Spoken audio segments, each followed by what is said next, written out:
أعوذ بالله من الشيطان الرجيم. بسم الله الرحمن الرحيم. من يضلله فلا هادي له أشهد أن لا إله إلا الله وحده لا شريك له وأشهد أن محمدا عبده ورسوله أما بعد. Alhamdulillah, segala puji marilah kita panjatkan kehadirat Allah Subhanahu wa taala yang dengan nikmatnya pada pagi hari ini kita masih diberi kesempatan untuk melaksanakan sholat subuh berjamaah di Masjid Ar-Rahmah ini. Salawat salam selalu kita aturkan kepada junjungan kita, uswah hasanah kita Nabi Muhammad sallallahu alaihi wasallam, kepada seluruh keluarganya, para sahabatnya, para tabi'in, para tabi'ut tabi'in, dan semoga kita semua selalu menjadi bagian dari pengikut beliau sampai hari kebangkitan kelak. Amin amin ya rabbal alamin. Jamaah rahimani wa rahimakumullah, insyaallah pada kesempatan pagi hari ini kita masih melanjutkan pembahasan dari kitab Ad-Da' wa Dawa karangan Ibnu Qayyim Al-Jauzi rahimahullahu taala. Kita masih di bab membahas mengenai beberapa dosa besar yang masuk dosa yang paling besar. Kemarin kita sedang membahas dosa besar yang pertama, yaitu berprasangka buruk kepada Allah dengan tidak mengagungkannya dengan pengagungan yang sebenar-benarnya. Kita masuk kepada dosa yang kedua, yaitu syirik dan kesombongan, menafikan ketaatan kepada Allah semata. Maka Ibnu Qayyim menjelaskan bahwa syirik merupakan dosa yang paling besar di sisi Allah. Dosa yang Allah katakan, barang siapa yang meninggal dalam keadaan syirik maka tidak akan diampuni. Khalidina fiha abada, akan neraka kekal selama-lamanya. Dan syirik ini merupakan sebab utama bagi makhluk untuk menafikan perkara yang diperintahkan oleh Allah Subhanahu wa taala. Sebab utama kenapa orang itu tidak mau taat, tidak mau menjalankan perintah Allah, karena dia syirik. Jangankan menaati perintah Allah yang lain, perintah Allah yang utama saja, yaitu untuk bertauhid, itu saja diselewengkan, itu saja diingkari, apalagi perintah-perintahnya yang lain. Karena ketika orang kok itu sudah berbuat musyrik, maka sudah tidak ada rasa hormat, rasa pengagungan kepada Allah Ta'ala. Bagi mereka mudah sekali untuk merubah-rubah agama Allah. Kita lihat saja bagaimana orang Nasrani yang hampir setiap saat itu agamanya selalu diubah, mengikuti tren. Dulu ketika masa-masa kegelapan, ya, masa-masa kegelapannya di Eropa, Dark Age, di mana pengetahuan itu dilarang, ilmu itu dilarang, dan banyak sekali ilmuwan-ilmuwan yang dikurung, bahkan dihukum mati. Karena alasannya alasan gereja, alasan agama. Wah, sekarang malah diagung-agungkan, malah ilmu pengetahuan dianggap lebih utama, lebih mulia dibandingkan kitab sucinya. Dulu LGBT itu dilarang, dibenci di dalam Kristen. Wah, sekarang malah diagung-agungkan, dilegalkan. Bahkan di gereja sendiri sudah diajarkan bagaimana harus tidak boleh melarang LGBT, bangga menjadi LGBT. Ini contohnya. Agama yang dilandaskan kepada kesyirikan mudah sekali untuk berubah. Begitu keadaan sosial berubah, dia ikut mengikuti. Beda dengan agama Islam, agama yang dilandaskan kepada tauhid. Maka aturan Islam dari sejak zaman Nabi Muhammad SAW sampai sekarang itu tidak pernah berubah. Dulu yang haram, sekarang masih haram. Dulu yang halal, sekarang masih halal. Apa yang Allah perintahkan selalu kita laksanakan, apa yang Allah larang tidak pernah kita bolehkan. Itulah agama yang bertauhid. Kemudian Ibnu Qayyim juga menjelaskan bahwa sebab yang lain yang membuat orang itu tidak taat kepada Allah adalah kesombongan.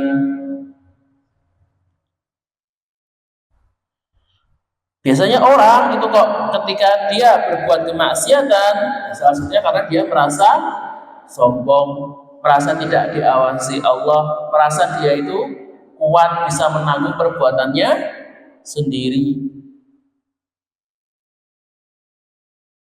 merasa dirinya paling benar, tidak mau dinasehati. Maka kata dalam sebuah hadis Rasulullah mengatakan, barang siapa yang di hatinya masih ada kesombongan walaupun sebesar biji zarah, maka tidak akan masuk surga. Karena sombong ini adalah sifat eksklusif milik Allah Ta'ala. Allah pernah mengatakan dalam sebuah hadis, sombong itu adalah selendangnya Allah. Karena memang yang berhak sombong, yang boleh sombong hanya Allah.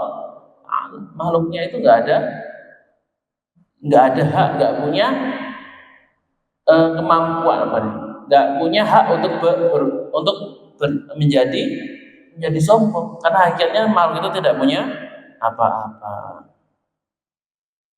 Jamaah rahimakumullah. Selanjutnya dosa besar yang ketiga yaitu berkata tentang Allah tanpa ilmu, baik mengenai nama-namanya, sifat-sifatnya maupun perbuatannya.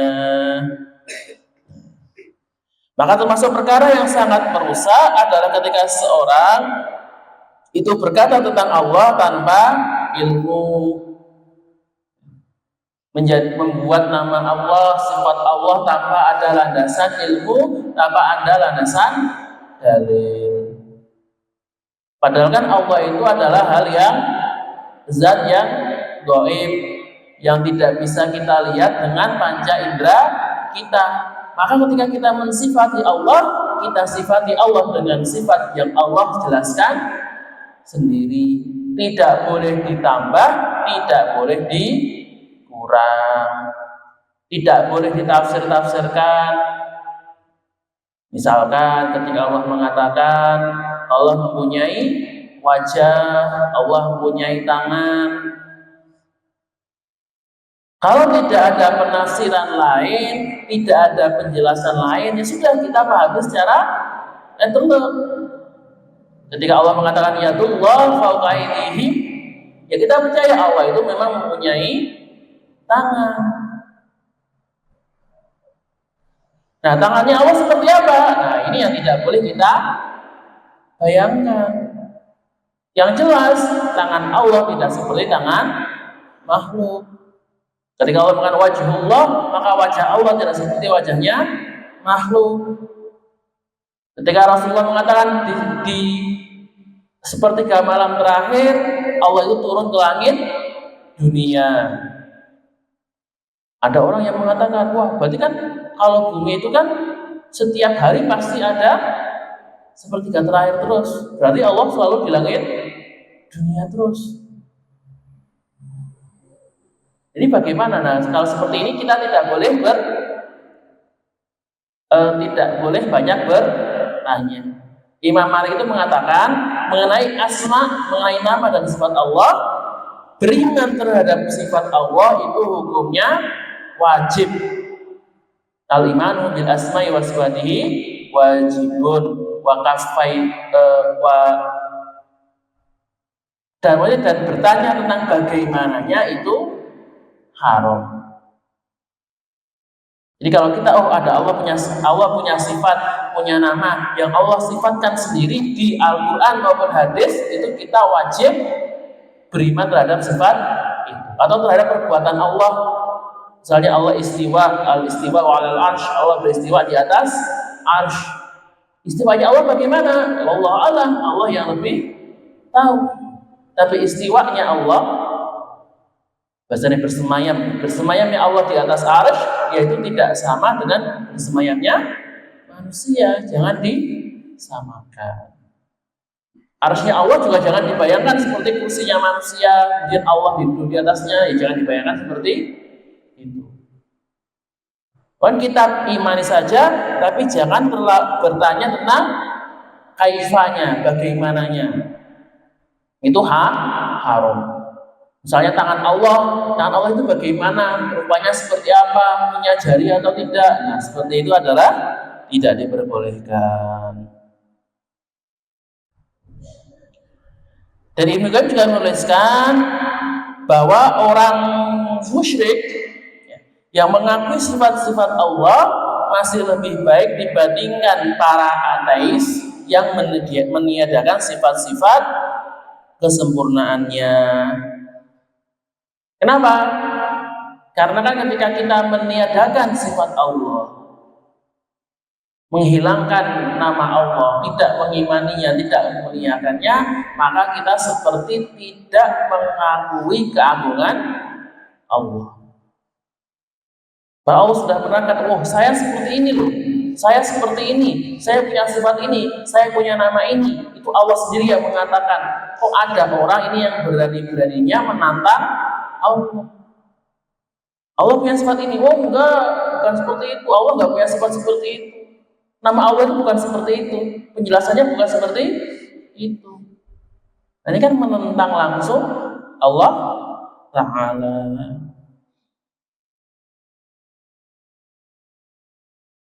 Jamaah rahimani wa rahimakumullah. Dan dosa yang keempat adalah kedzaliman. Dan kedzaliman ini termasuk dosa yang paling besar di sisi Allah.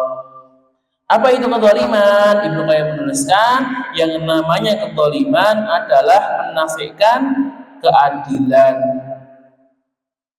Ya, menempatkan sesuatu bukan pada tempatnya, tidak memenuhi hak seseorang atau malah melalaikan kewajibannya.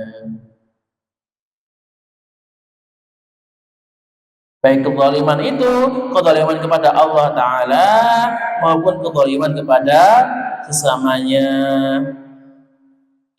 Dan kezaliman yang paling besar adalah ketika seorang itu tidak memenuhi haknya Allah.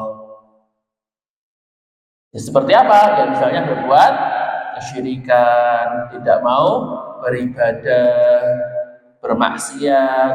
Ini kan mengingkari hak Allah. Atau mengingkari haknya manusia.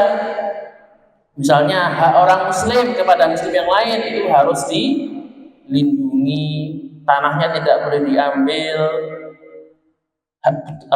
tubuhnya nggak boleh disakiti, tidak boleh dijelek-jelekkan. Nah, orang yang zalim itu melanggar hak tersebut semuanya. Maka barang siapa yang bersikap zalim, ini balasannya sangat dahsyat. Jemaah rahimani wa rahimakumullah, mungkin cukup sekian yang bisa saya sampaikan pada pagi hari ini. Jika ada salah kata, maka dari diri saya sendiri, saya mohon maaf sebesar-besarnya. Dan jika ada kebenaran, maka dari Allah Subhanahu wa Ta'ala. Dan semoga kebenaran ini bisa kita terapkan, kita laksanakan di dalam kehidupan kita sehari-hari. Aqulu qouli hadza billahi taufiq wal hidayah wa ridha wal inayah. Nun wa qalami wa ma yasturun fastabiqul khairat. Subhana rabbika rabbil izzati amma yasifun wa salamun alal mursalin walhamdulillahi rabbil alamin. Tsumma assalamu alaikum warahmatullahi wabarakatuh. سبحان ربك رب العزة عما يصفون وسلام على المرسلين والحمد لله رب العالمين صدق الله العظيم.